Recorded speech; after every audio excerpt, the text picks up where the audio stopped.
এখনই অস্বস্তি থেকে কিন্তু রেহাই নয়। দক্ষিণবঙ্গে আরও দুদিন কষ্টদায়ক পরিস্থিতি তৈরি হবে। পরশু বুধবার থেকে স্বস্তির পূর্বাভাস পাওয়া যাচ্ছে। বুধবার থেকে দক্ষিণবঙ্গে ঝড় বৃষ্টির স্পেল।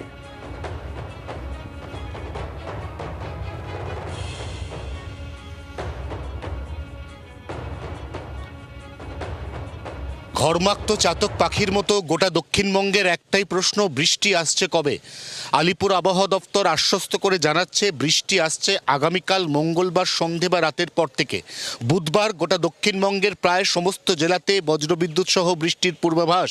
যে বৃষ্টির পরিমাণ বৃহস্পতি এবং শুক্রবার বেশ কিছুটা বাড়তে চলেছে, যার জেরে শনি রবিবার অর্থাৎ চলতি উইকেন্ডে এই মুহূর্তে যেখানে যা তাপমাত্রা তার থেকে 2 থেকে 3 ডিগ্রি তাপমাত্রা কমতে চলেছে। উত্তরবঙ্গের বৃষ্টি বুধবারের পর থেকে ধাপে ধাপে কমবে, অর্থাৎ উত্তরবঙ্গে যখন বৃষ্টি কমবে দক্ষিণবঙ্গে তখন বৃষ্টি বাড়বে। এই মুহূর্তে বর্ষা কেরলমে 26 তারিখে এসে আটকে যাওয়ার কথা।